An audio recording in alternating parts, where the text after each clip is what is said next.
Hi boys and girls, how are you today? It's Mrs. Mallory, and as you can see, it's a pretty cloudy, rainy day. So, I'm not sure how many of you are playing outside, but I hope some of you are, because it's not raining right now. And if we were at Red Barn, you know what? We would be going outside to play. So I have a story for you. Maybe after you've had some playtime or after you've had some food. It's a long one. So I hope you're ready to snuggle up, get nice and comfy cozy, and we're gonna do a story together. Some of you may know this one. It's called The Sneetches by Dr. Seuss. The Sneetches. Now the star belly Sneetches had bellies with stars. The plain belly Sneetches had none upon theirs. Those stars weren't so big, they were really so small. You might think such a thing wouldn't matter at all.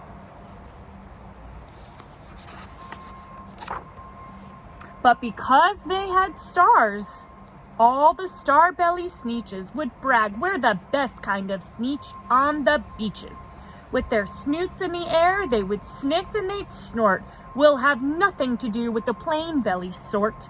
And whenever they met some, when they were out walking, they'd hike right on past them without even talking.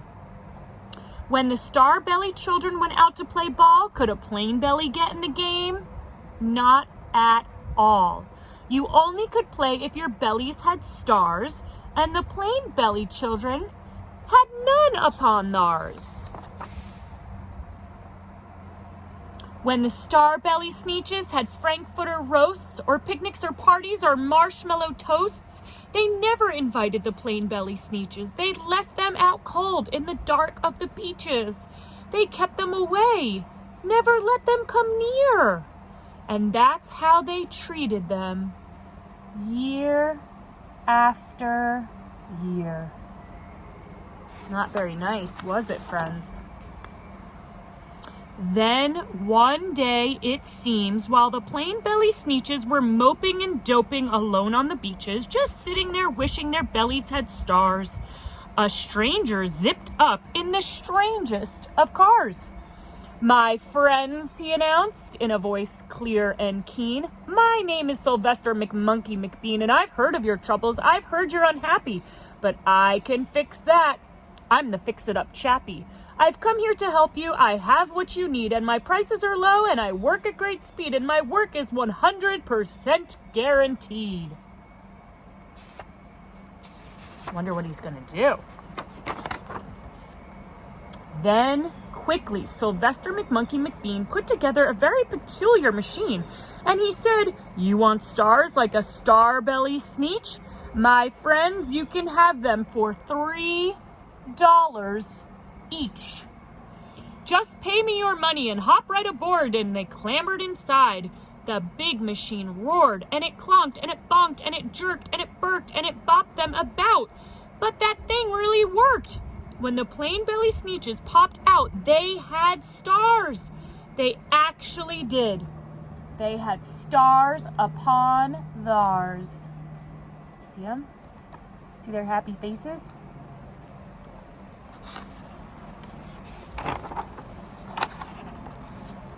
Then they yelled at the ones who had stars at the start.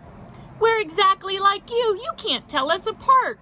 We're all just the same now, you snooty old smarties. And now we can go to your frankfurter parties." "Good grief," crowed the ones that had stars at the first. "We're still the best Sneetches, and they are the worst. But now how in the world will we know," they all frowned, "if which kind is what or the other way around?" They're starting to get confused. They all look the same.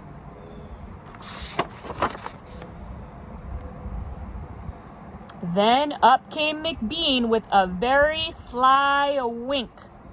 See that one eye closed? And he said, "Things are not quite as bad as you think. So you don't know who's who, that's perfectly true. But come with me, friends, do you know what I'll do? I'll make you again the best Sneetches on the beaches. And all it will cost you is $10 eaches.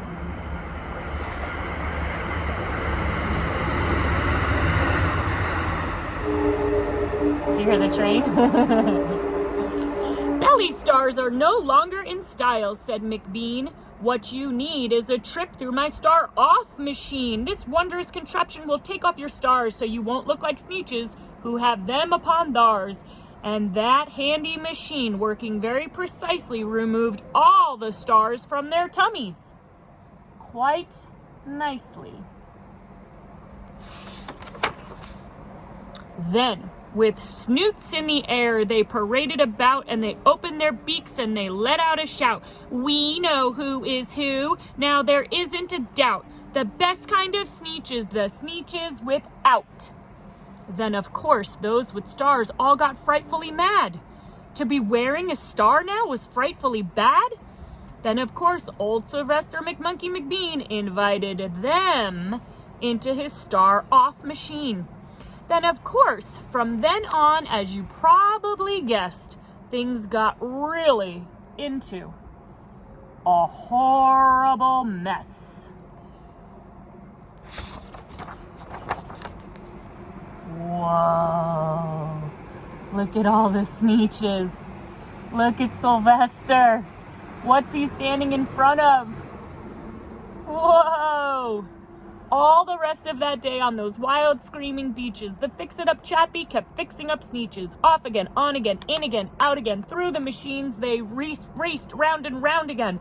Changing their stars every minute or two, they kept paying money, they kept running through, until neither the plane nor the star bellies knew whether this one was that one, or that one was this one, or which one was that one, or what one was who. Then, when every last cent of their money was spent, the fix-it-up chappie packed up and he went. And he laughed as he drove in his car up the beach. They will never learn. Nope, you cannot teach a Sneetch.